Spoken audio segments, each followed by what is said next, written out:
A downtown newspaper online. Ocala's information station, 1370 WOCA. Ocala. Damage control. Damage control. Damage control.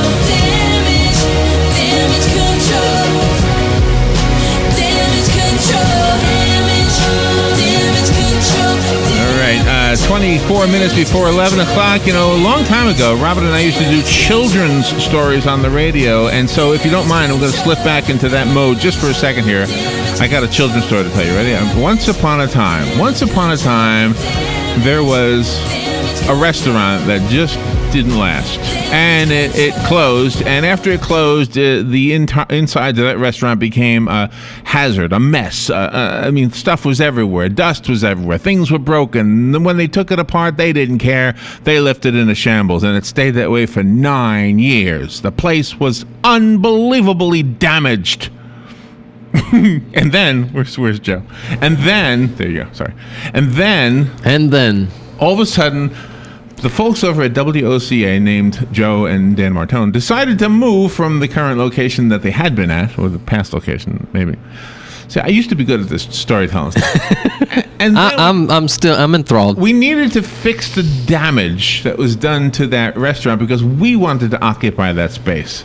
And the guy who does the morning show walked in and said, no way. You're never going to fix this damage. Well, he was wrong. And the guy who helped make it become a reality is right here, Joe Reichel. Damage control. You controlled the damage of Piccadilly, and now it has become WOCA. The old Piccadilly, yeah. Located here in the mall. It was pretty bad. You're not exagerating when you said that. No. I remember the first time I walked in here, it was like, oh wow. So I mean, did they just tear it apart? Whoever moved out of here just left it a shambles. Yeah, a lot of things. They took what they wanted and then 9 years left things. And I think a lot of things got stuck in here, just kind of as a it was a mess, as a collection site. So it was it was pretty bad. And basically, where you and I are sitting right now used to be the path people would take to go get their food. Right. So every once in a while, I don't know if it's in my mind, but I keep smelling hush puppies. Do you smell them? No, it's probably in your mind. Do you like hush puppies? No. You don't? No. It's funny you say that because a lot of times, when people have disasters or something's changed, like you said, that there's a thing called heightened awareness. So if if there was a fire in a house, all of the work is done and it's all cleaned up and there's nothing left, people will often say, I still smell smoke. And, really there isn't, but it's the heightened awareness that it is there. So they your senses are deceiving you because you think it's there, so you think you should smell it. So. This reminds me, years ago I had an old girlfriend, and I broke up, and it was a couple years later, and I bumped into her, and I said, how's everything going? How's the old apartment? She said, I still smell you in there. I said, I am so sorry. I am so sorry about that. Yeah, there's modern technology that could get rid of that now.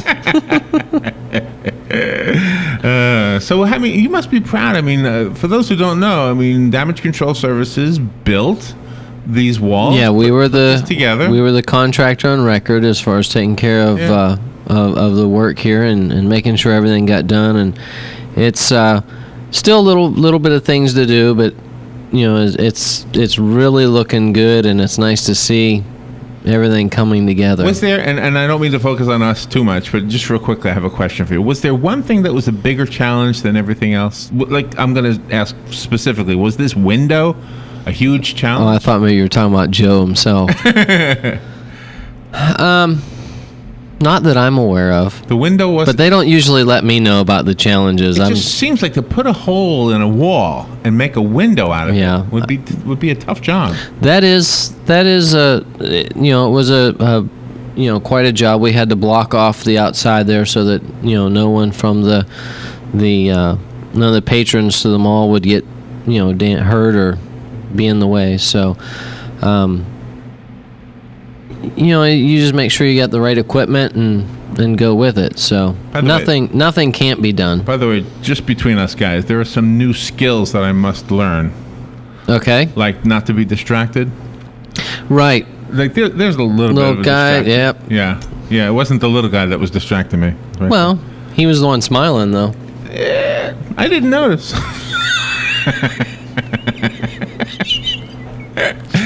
There's soon going to be a microphone out there, so they're going to be able to, or a speaker, I guess, so they're going to be able to hear you. Yeah, there's Galen Unold up there. Yeah, there's Galen.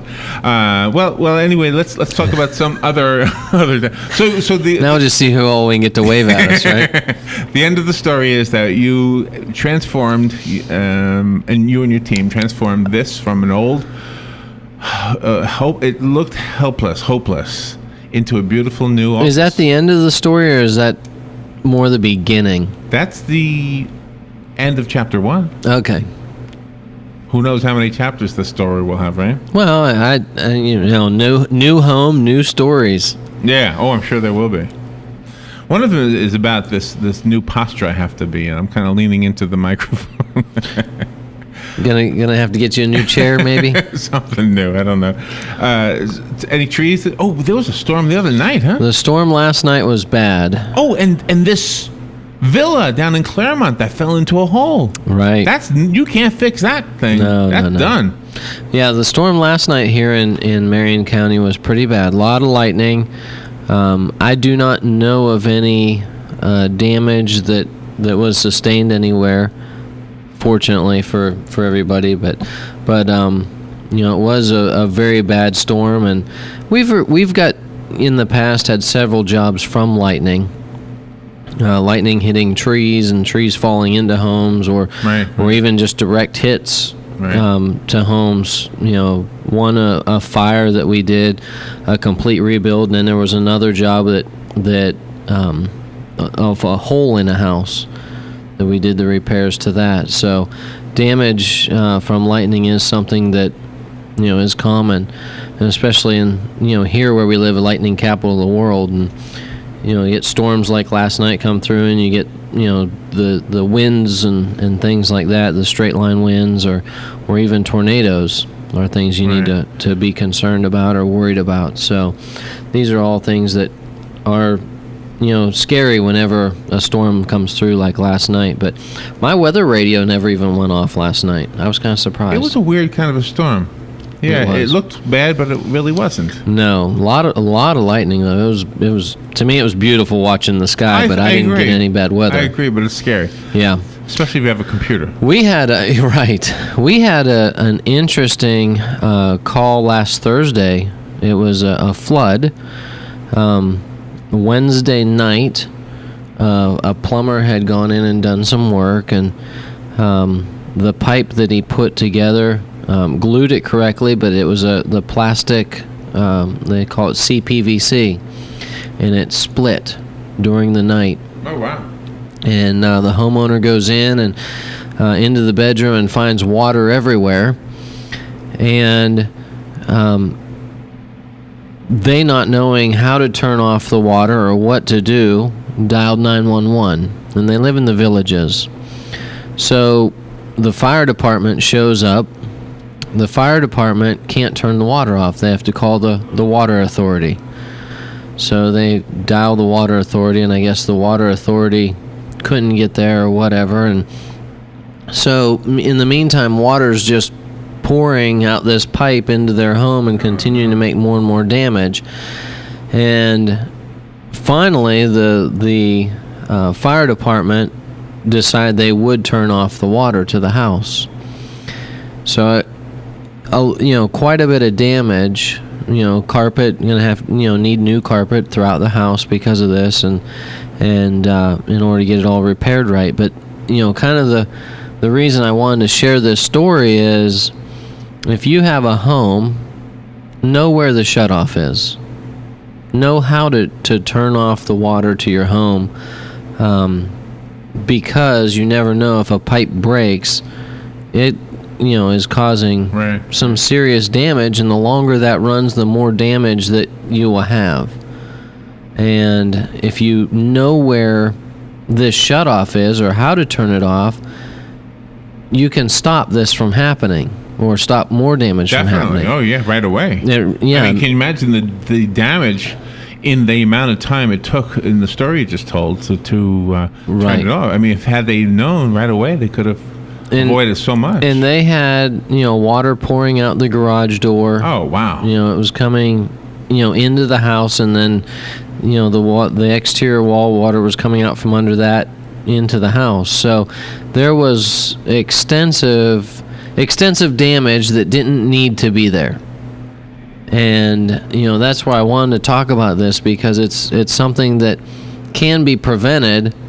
I mean, a lot of times physically you might not be able to turn the valve, but usually in a neighborhood you can get your neighbor or somebody to help you if you need it. Yeah, once in a while you need a tool. Right. Like, what do you call that big wrench? Vice grip, not vice grip. I'm not sure what the actual name of that tool is, but it turns off water lines. But I mean, you can use a pair of. there is an actual tool. Right. Oh, I didn't know that. Yeah, there is an actual tool, but you can use a pair of pliers Right. to grip it and turn that as well. I gotta learn. I'm gonna confess, I don't know where my turnoff valve is. Typically, they're out at the road. If you have city or public utilities, it'd be out at the road. And then if not there, it's by your well. You'll have the switch there to turn your well off. Yeah, when I had a well, I knew exactly where it was. Right. Yeah. You mentioned something earlier about heightened awareness, and you brought something to mind. And I'm wondering if it's really heightened awareness, or have we just changed as a society? I don't remember as a kid, as a young man, any company that specialized in repairing damage exclusively like you do. And yet I was in Leesburg, I guess I can't remember where I was, and I saw a vehicle driving, and it had a name, in the vehicle was wrapped, and it had a name similar to like what you do. It wasn't called damage control, but in other words, I got the impression that what they do is what you do. Right. And so they are in their town what you are here. Well, ServPro is a nationally known franchise. There's one here But I in don't remember Ocala. them before. That company's been around for years and years. Really? It's probably one of the oldest restoration companies out there. Okay. So what would I mean? Does it go back to the 60s, 70s, or? I mean, who would we have called back then? Just a contractor, or just? Well, typically, most of the work that can be done, is done by a construction company, and that's where, I mean, without using all the equipment like we have as far as dehumidifiers and fans and things like that, we started as a construction company, and it was just out of. Just happened, huh? Right. And a tree had fallen on Rob and Mike's grandmother's house. I think you've told this, Right. And you know what comes to mind is this: that in a time, am I right, when construction was down, Yeah. because I remember That was 2008. Was when we started as a disaster restoration company. See, now I have two nephews. Both of them had roofer skills. They were Okay. roofers. They moved to New York because there was no work here. So when construction companies weren't getting business, you had a good idea for Plan B, because there maybe no new construction will be done. But guess what? That's one thing about our job. There's always damage. There's always disasters. Unfortunately, The right? homes continue. You got plumbing issues or Right. trees fall, things like that. So, that's one thing as far as our business we've, been able to continue to grow because of, diversifying into insurance-related work and disasters.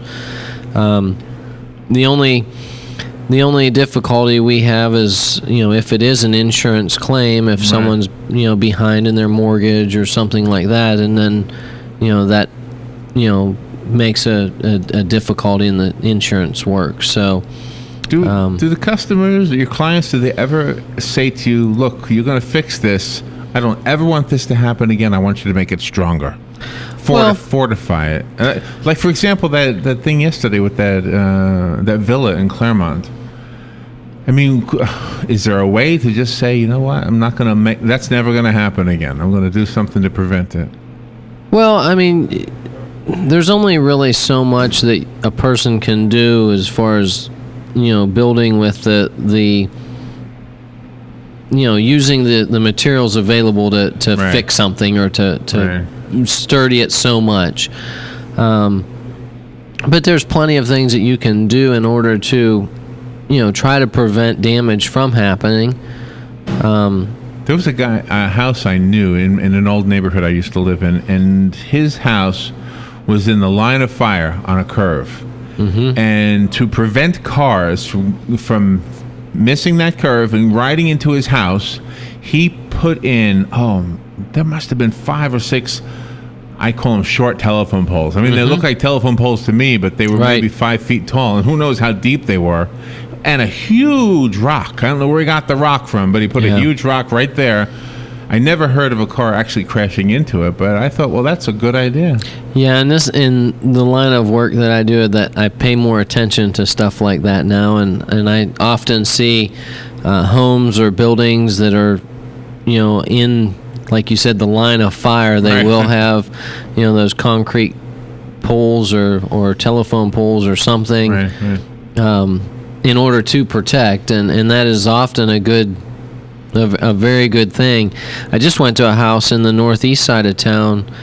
I got a text the other day, and it was a picture of a house, and I wasn't sure what it was. And when I went there, a car had gone off the road and slammed into the garage wall. Oh no! And the city has basically deemed the house uninhabitable.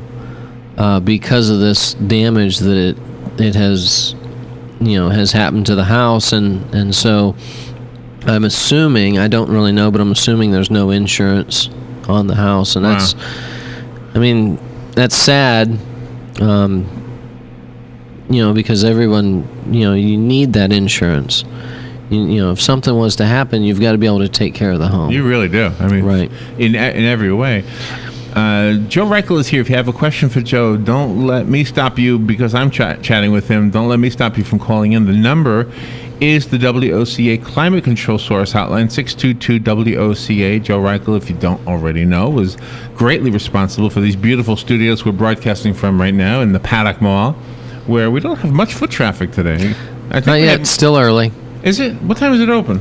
10? Well, See, yesterday there was a lot of foot traffic here. Oh, really? Yeah, they were waving. It was like the Today Show. Yeah, she waved. There you go. There you go. That's the kind of distraction I'm talking about right there. Yeah, I'll be distracted a lot. I'm trying my best not to look. I'll look. Yeah. I enjoy people watching. Yeah, me too. So this would be a hard job for me to sit here all day and talk. Really? Yeah. Well, you I mean, it wouldn't be hard. I could do it, well. but it would be hard for me to pay attention. Just because I'd get sidetracked watching people. Are there any tools that are new in your line of work? I mean, because there are for us. I mean, we've got new tools all the time. Well, one thing that we're in the process of looking at right now is a thermal imaging camera. Really? And that's a camera that will be able to take pictures of a wall of a house or anywhere really, and it's going to be able to tell us if there's a difference in the temperature of that wall, and that would, typically this is used for moisture. If there's moisture intrusion in a wall or something. Right. So if there was a flood and you don't know if the area got wet, you can take a picture of it and it'll show a different color in the picture. Or if you have... Does it show up as cooler as you would think or warmer? No, it'll show up... Well, it depends. Sometimes. Typically it'll show up more of a cooler temperature because water's usually cooler. But, we've also got, instances on a house I looked at, just a couple weeks ago. It was a water coming off the roof, hitting a certain area, and then coming in the house because of cracks in the stucco. So, using a camera like that, you'd be able to tell exactly the extent of the damage or where the water's going to. Right. And, it's just going to be able, it's going to allow us to do a better job and to be more precise instead of having to actually tear the wall apart or using the moisture meters to check for the water intrusion. Do you know, I don't think this happens too often, but I just wondered if you heard this. One of the other segments that we do in the course of the week is a restaurant, True Grits restaurant. Right. And they were talking about kitchen disasters. And I remember you saying the fires in the kitchen is not it's not so, as unusual as we might think. No, it's really not. Commonplace.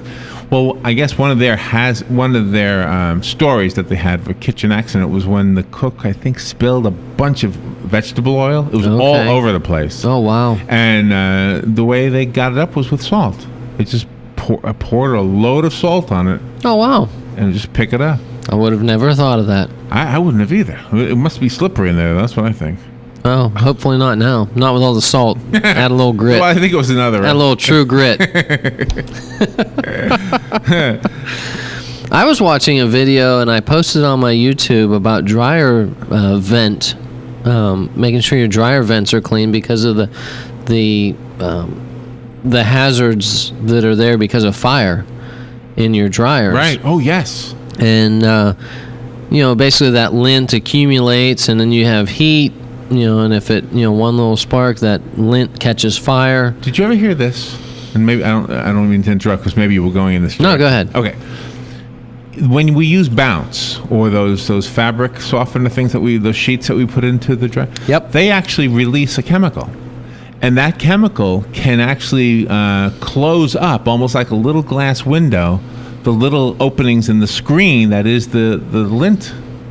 And it looks like it's clean because you get all the lint out, but in fact, it's got this unpenetrable surface. And the way you test it, you put it underwater. Just bring your lint trap to the bathroom, run some cold water on it, and if it's not running through, you've got to clean it off. And cleaning it off is as simple as soap and warm water. Really? And we actually had a guest who taught us this, and he was telling us that the fire will start because even if you clean the lint out, if you got a little lint on there, you would think no fire, but it will be because it's not only trapping the lint, it's trapping the hot air, the heat. Yes. Yeah. So I got to go home and take care of that. Yeah, you should clean. I mean, you want to clean your dryer vent every day. I mean, every time you use it, you want to make sure you're cleaning the dryer vent, and then all the lines, the line leading to the outside, you want to make sure you clean that at least. Right. I would recommend at least once a year, if not more. And anywhere you have the, if that line sags or something like that can because, catch lint in there. I'm sure when you go to fix somebody's damage, the emotional part of you just being human, I mean, you must say this was so preventable in some cases. I mean, some cases there's nothing you can do. A tornado. And that's where talking about the flood that we went to on Thursday. Right. If they would have known where the water shutoff was or been able to do it quicker, right, it wouldn't have gotten so bad. And that was where, whenever, they were home when this was happening, and, she walks into the bedroom and, there's wet carpet in the bedroom. Yeah. And that, the bathroom was attached to the bedroom, so that's where it was happening. So, what's that? Do they have wooden floors? No, it was carpet on concrete. Okay. But, so that area was the only affected area, and then before they got the water shut off, it went into the rest of the house and the living room and dining room area, so it created more of an issue, more of a disaster than what it could have, or what it really what it should have. So like you said, knowing the prevention, knowing what to do ahead of time, or preventing these things, that's something we always look at and say, wow, that really could have been prevented. Yes, and the guy who shows up to fix it, I'm sure you feel for the people, whether it's avoidable or not. Yes. So where do we call? What's your number? You can reach me directly, 352-817-6574, or you can always email me, joe@damageflorida.com. And do you have any ideas on how we might have an easily accessible number so that we could just remember maybe a magnet or something? Yeah, we do have some refrigerator magnets, and that has a nice picture of me, Mike, and Rob on it. So if you want one of these for your refrigerator, call me, 817-6574, and I'll get you a magnet. That way, something's broken, something's flooded, something burned. Get it fixed. Call Joe and his guys, and they'll take care of you. Here's your beautiful song here. Yeah, I like this song. Thank you, Joe. Thank you, Larry. Damage control. Damage control.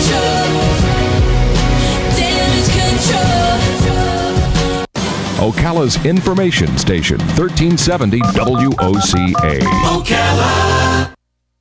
ABC News Now. I'm Karen Chase. Stop the merger. The Justice Department is trying to ground the proposed merger of American Airlines and U.S. Airways with a civil lawsuit that warns the deal would make airfare take off because of reduced competition. A tragic final chapter in Love Boat history. 2 workers were killed in the dismantling of the Pacific Princess after inhaling toxic fumes emitted by pumps draining the engine room at a shipyard in Turkey. 9 others were hurt. Despite the griping about the rising cost of college tuition, a new study finds room and board costs more. A College Board survey finds the average student pays over $8,600 in tuition and $9,200 in food and housing. A fine china tea set bought by a 17-year-old boy for his mother was recovered from the wreckage of a plane that crashed into 2 houses in Connecticut. He perished in the accident along with his dad. His mother calls it a remembrance of a sad day and a loving son. During Pope Francis's private audience with 2 of Argentina's top soccer players, he told them to remember their role models. He also asked for their prayers on the playing field God put him on. This is ABC News. Hi,